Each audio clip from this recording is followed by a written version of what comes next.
Hi, welcome to Gamespace Weekly. This is episode 2, I'm Ed, and this is the second look back at the week that was Gamespace. It's been a busy week over at Gamespace with a number of big drops from Cyberpunk delays to ESO Online news. But first, let's take a look at some of the news you might have missed. As we just noted, Cyberpunk 2077 saw a massive pushback in its release window of this 2020. It looks like CD Projekt Red, the developer behind games such as The Witcher 3, The Witcher 2, The Witcher, it looks like they've gone ahead and pushed it back to allow them to have more time to give this massive, sprawling, open world RPG the opportunity to be more polished. We got hands-on with it last year at Gamescom 2019 and it does look like it's coming along nicely, and hopefully this won't institute too much crunch for the developers, but you want to find out more and find out when it's actually coming out, head over to Gamespace and check out that news post. On top of that, The Elder Scrolls Online got a massive announcement this month as well.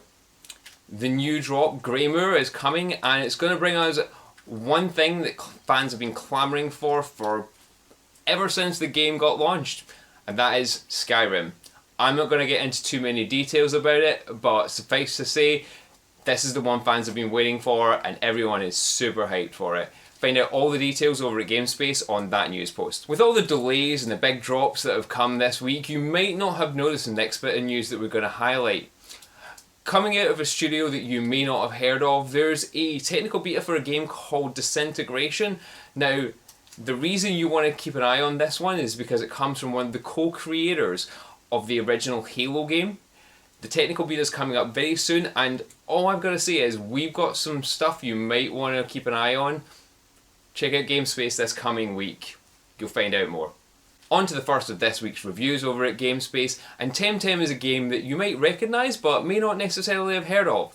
Initially a Kickstarter, this Pokemon inspired creature capturing and battling game is now out in early access. The alpha impressions that we've gone ahead and given will give you an idea as to whether the game really scratches that itch for a PC based title that takes the ideas that Pokemon did so well and then brings them onto PC. Check out Gamespace and our initial impressions of this game. It might not be the final review, but we'll catch them all eventually.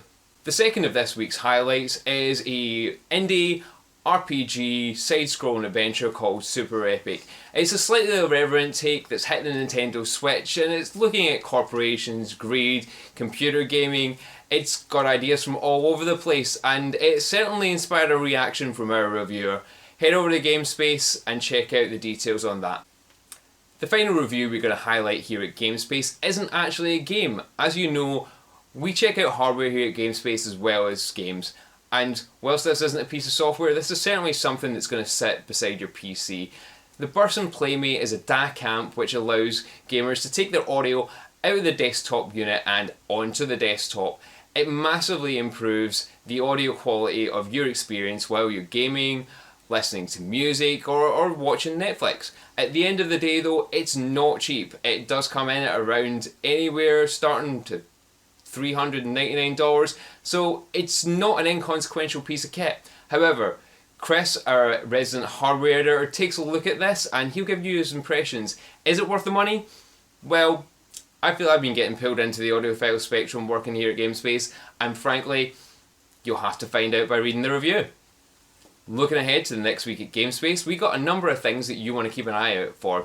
We're hoping to get a review of the Lucid Sound 10X console gaming headset done for next week. That is a PlayStation and Xbox gaming console coming from the same team that gave us some seriously good headgear that we've already reviewed here at Gamespace. We're also looking to get the review of Altair ready for you. The Altair Dusk game that's just come out is exactly what you'd expect from the Altair series. Plenty of Japanese RPG, cute graphics and lots of potion making. Beyond that, we do have a number of other things, one competition which I cannot reveal right now, and lots of news, reviews and information on everything gaming. Thanks very much for watching Gamespace Weekly. Keep an eye out next week for a quick look back at everything Gamespace and all the stuff that you might have missed.